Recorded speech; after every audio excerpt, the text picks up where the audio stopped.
শোন, যা রানীমাকে গিয়ে বল, একা সাহস না হয় মালিদের কাউকে সঙ্গে নিয়ে গিয়ে বল, যা। আগে ঠিক আছে।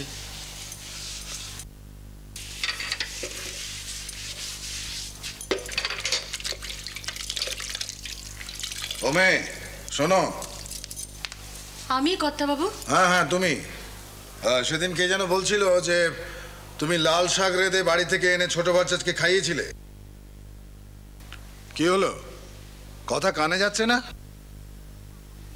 দোষ নেবেন না বাবু, ঠাকুর নিজে খেতে চায়, অমন যে জন মুখ ফুটে খেতে চায়, এই আমার কত জন্মের পুণ্য। ওকে ভোগ দেওয়া তো দেবতাকে ভোগ দেওয়া গো বাবু। আমার স্বামীও বলে ওকে না দিয়ে বাড়িতে লাল শাক খাওয়া চলবে না, তাই। আর আর আমি একা নই গো বাবু।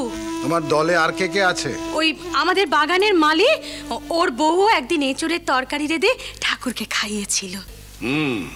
তো তুমি এক কাজ করো না, তুমি ওই মালির বউকে নিয়ে রানীমার কাছে যাও, গিয়ে একদম কেঁদে কেটে পড়ো, বলো যে ছোট ভরচাজকে কামার পুকুরে পাঠানো এখন ঠিক হবে না, ওখানে তো কোবরেজ বদ্যি নেই, যদি আরো শরীর খারাপ হয় তখন কি হবে? বলবো কি? শুধু বলবে না, পা দুটো চেপে ধরে একদম কেঁদে কেটে পড়বে, কথাটা আদায় করবে। যদি পারো তাহলে তোমাদের আমি 2 করে টাকা দেব। আর এই যে আমি তোমাদের শিখিয়ে দিয়েছি এটা যেন বলো না। আগে সেজুবাবু হাতের কাজটুকু সেরে নিয়ে যাব। ও কাজ পরে হবে, তুমি আগে রানীমার কাছে ঘুরে এসো। আগে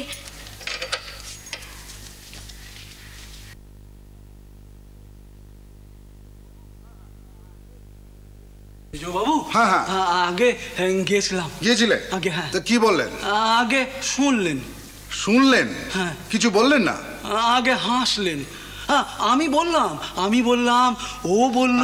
আগে হ্যাঁ সেজ বাবু, আপনি ঠিক যেমন বলতে বলেছেন আমরা তেমনই বলেছি। আমি বলেছি যে দেখুন, এ সময় ঠাকুর চলে গেলে মন্দিরে যশ ডাক সব কমে যাবে। বলেছো? আগে আগে আমি আরও বললুম যে ছোট ভচ্চাজ হয়তো মনে করতে পারেন যে আমরা সবাই মিলে ষাট করে তাকে মন্দির থেকে সরিয়ে দেবার চেষ্টা করছি। বলেছো? আগে হ্যাঁ। তাতে শুধু হাসলেন, কিচ্ছু বললেন না? বলেছেন শেষকালে। কি বললেন? আগে বললেন যে বুঝেছি। তারপর? আগে তারপর আমাদের দুজনকে 2 মিষ্টি আর ওই জল খেতে দিলেন। আগে হ্যাঁ সেজ বাবু, পেল্লাই মাপের মিষ্টি, এত বড়, একটা খেয়ে না পেট একদম ভরে গেছে। তোমরা না কোনো কমেন্ট নাও, এসো।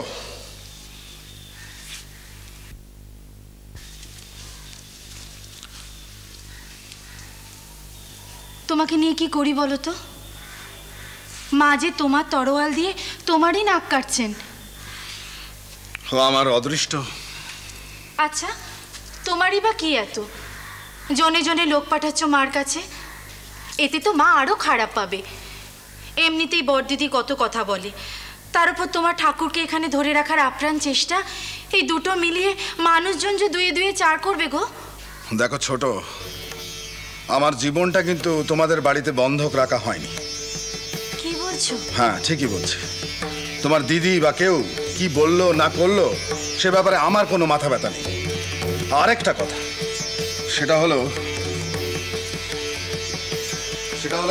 এই মন্দির তৈরি বা প্রতিষ্ঠাতে আমি কিন্তু শুধুমাত্র তোমার মায়ের গোমস্তাগিরি করিনি, এখানে আমারও অন্তরের কিছু টান ছিল, আজও আছে।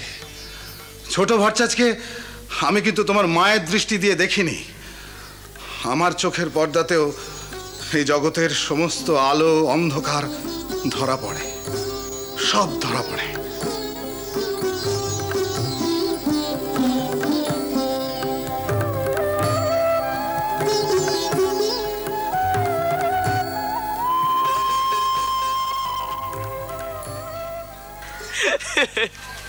সেজবাবুকে তুমি কি বোঝো গো?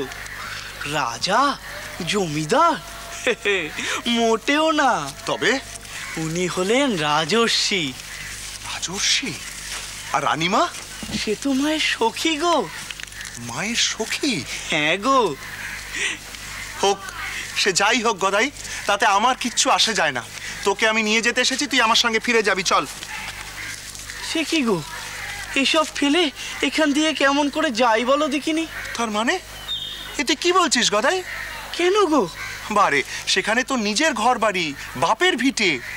শোন গদাই, ঘরে বুড়ি মা, বৌঠান, ঘরের ছেলেপুলেরা, তাদের জন্য তোর মন টানে না? আর তাছাড়া এখানে তো দায়টা কি বলতো? পুজো পাঠ তো তোর ওপর নয়।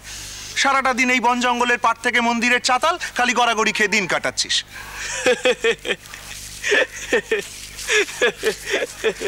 হাসিস না, হাসিস না গদাই, হাসিস না। ওদিকে দেশ বাড়িতে কি রটেছে তুই জানিস? কি? তুই নাকি পাগল হয়ে গেছিস। একবারের জন্য তো এখানে আমার কেউ খোঁজ নিতে আসে না। বারে, আমি ছাড়া কে খোঁজ নিতে আসবে বলতো? কে আছে খোঁজ নেওয়ার? তুই জানিস গদাই, দেশ বাড়িতে এত কিছু শুনে ইচ্ছে করে সে তাল আমি এড়িয়ে গেছি। সত্যি গদাই, মাঝে মধ্যে আমি ভেবে পাই না তোর দাদা হয়ে তোর প্রতি আমার দায় বেশি, না ছেলে হয়ে মায়ের প্রতি আমার কর্তব্য বেশি। বড্ড দোচালা কথা বলো তুমি মেজদাদা, তোমার স্বভাব গেল না। ভাব ফোটাস নে গদাই, তুই আর ভাব ফোটাস নে। আচ্ছা তুই বল, কি ভরসায় আমি এখানে আসি?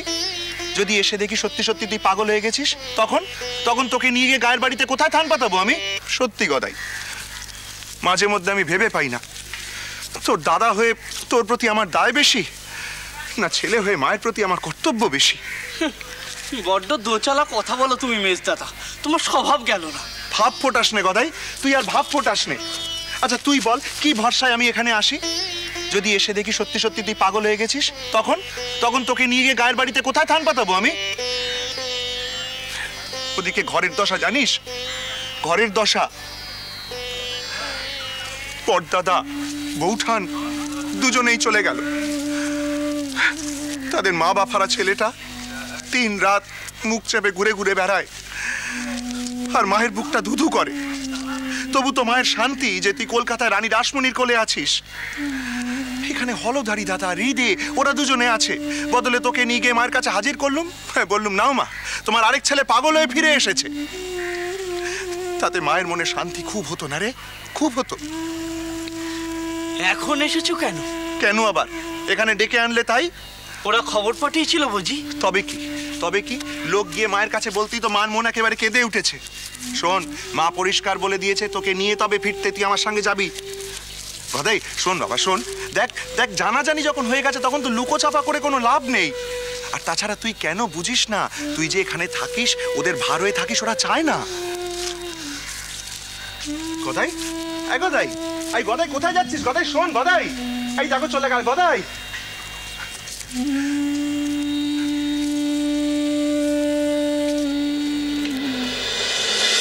ধীরা